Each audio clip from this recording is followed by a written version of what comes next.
ठाकुर के दरवाजे प्रतिदिन जाने का नियम हमारा 4 किलोमीटर पैदल नंगे पैर हो सकता है। हम जाते हों, बहुत अच्छी बात है, जाना चाहिए। लेकिन उससे पहले की एक बात मैं आपको बताऊं, जो घर में ठाकुर द्वारी है, जो ठाकुर जी घर में विराजे हैं, उनकी सेवा स्वयं करने का स्वभाव बनाओ। जब हमारे ये हाथ स्वयं से ठाकुर की सेवा करेंगे तभी जीवन में आनंद आएगा। पराधीन सपने हो सुख। हमने देखा है बहुत से घरों में ठाकुर जी तो विराजे हैं, लेकिन ठाकुर जी के ऊपर जाले लगे हैं। कारण भैया टाइम नहीं मिलता है। सुबह 4 बजे चक्कर स्नान करके यहाँ से मनकामेश्वर पैदल जाता हूँ, फिर आकर के बलकेश्वर जाता हूँ। जाना चाहिए भैया, बहुत अच्छी बात है, आपका नियम बहुत श्रेष्ठ है, लेकिन पहले घर से शुरू करो। कर नित करहि राम पद पूजा, राम भरोस हृदय नहीं दूजा। ठाकुर के भरोसे रह करके जीवन की नैया को चलाओ। और एक दूसरी बात बताऊं, गृहस्थ जीवन में भगवान की सेवा करना चाहते हो ना, तो ये जो भगवान है ये बोलते नहीं है, एक भगवान और है। कौन? हमारे माता पिता, हमारे माँ और बाबूजी। हमारे घर में अगर माँ और बाबूजी है ना भैया, तो हम बड़े सौभाग्यशाली हैं। समय रहते रहते जागो, उनकी सेवा करो। विचार आता है, अरे साहब उनका स्वभाव ठीक नहीं है, अरे उनका स्वभाव ठीक नहीं है, लेकिन ये बता वो ठीक नहीं होते तो तू कहां से आता? जय हो। ये जो दुनिया दिखाई है ना, वो साक्षात भगवान है। मेरी सबसे करबद्ध प्रार्थना है, घर में बड़े हो, बुजुर्ग हो, माँ हो, बाबूजी हो, अरे भैया उनकी सेवा करो। सेवा चरण दबाने वाली नहीं है। सेवा क्या है जानते हो? हम उनके पास बैठे और उनके द्वारा बताया गया सन्मार्ग अपने जीवन में उतारें। थोड़ा सा समय निकालें, हम प्रतिदिन स्वभाव बने अपने माँ बाबूजी की शरणागति में। हम भले ही 10 मिनट बैठे, लेकिन अकेले में उनके पास जरूर बैठे। कारण आज के परिवारों में देखने को मिलता है भैया, सब कुछ संपन्नता विराजी है। जो प्रभु के रूप में हमको माँ बाबूजी संसार में लाए, अरे आज हम पद प्रतिष्ठा पर विराज कर ऐश्वर्य में इतने अंधे हो गए हैं, उनकी तरफ ध्यान ही नहीं है। सरकार कोई कृपा ठाकुर की नहीं आने वाली आप पर, खूब सेवा कर लेना। लेकिन मेरी सबसे विनम्र प्रार्थना है, घर में हमारे जो बड़े होना, श्रेष्ठ होना, उनकी सेवा करो। उनकी सेवा का फल क्या होगा जानते हो? ये ठाकुर भी प्रसन्न होंगे।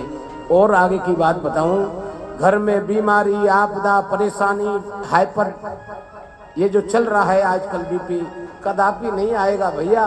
कारण माहौल बहुत अच्छा होगा। और ये कब होगा?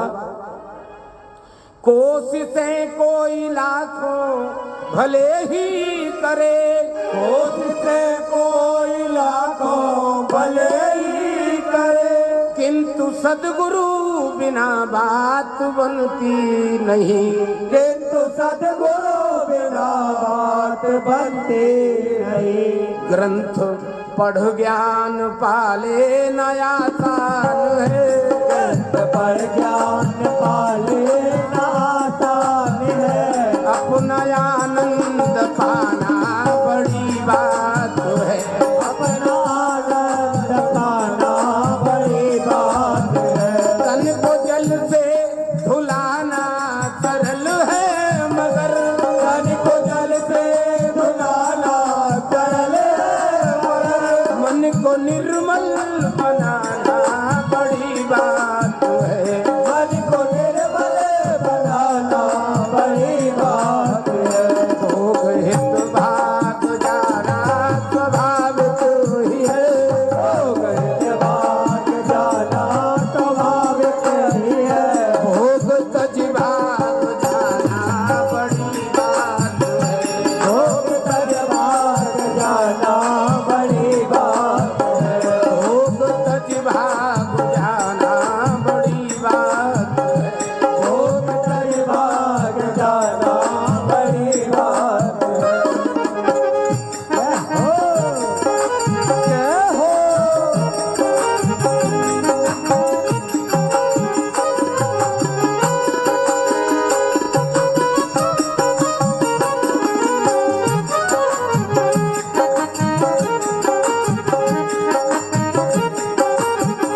तन के बाहरी आवरण पर धूल जमा हो तो जल से स्नान कर लेना, साफ हो जाएगी।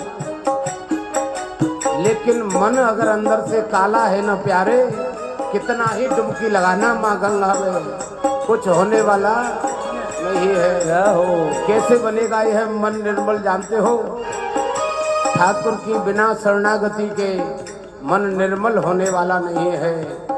इन हाथों के द्वारा बिना परहित के मन निर्मल होने वाला नहीं है। ये सदग्रंथ विराजे हैं, इनका आश्रय ले लो, इनके द्वारा बताया गया रास्ता जीवन में उतारो।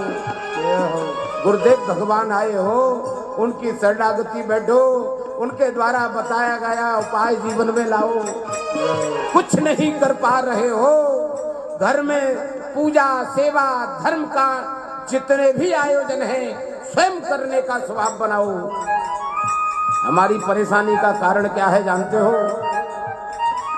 घर में हम मठाधीश हैं, कौन सबसे बड़े हैं, तो जितने भी छोटे हैं ना सब पर अंकुश लगा कर रखते हैं। सब सुधर कर रहो, नियम से चलो, कायदे से रहो। लेकिन कभी पलटकर देखा है कि हमारी जीवन की नियमावली क्या है? सुबह से शाम तक हम कहाँ रहते हैं? मेरे गुरुदेव भगवान कहते हैं, बेटा कभी दूसरे को नहीं सुधारा जाए। जीवन में आनंद चाहते हो, परिवार में आनंद चाहते हो तो स्वयं सधने लगो।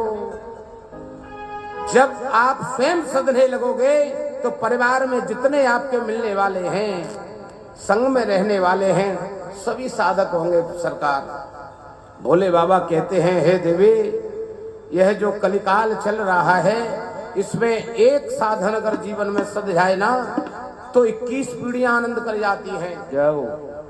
माँ पार्वती जी ने पूछा, बाबा वह कौन सा साधन है? तो भोले बाबा कहते हैं, हे देवी, सो कुल धन्य उमा सुन जगत पूज्य सुपुनीत, श्री रघुवीर परायण जेहि नर उपज विनीत। हे देवी, वो कुल पूजने के योग्य है कौन सा?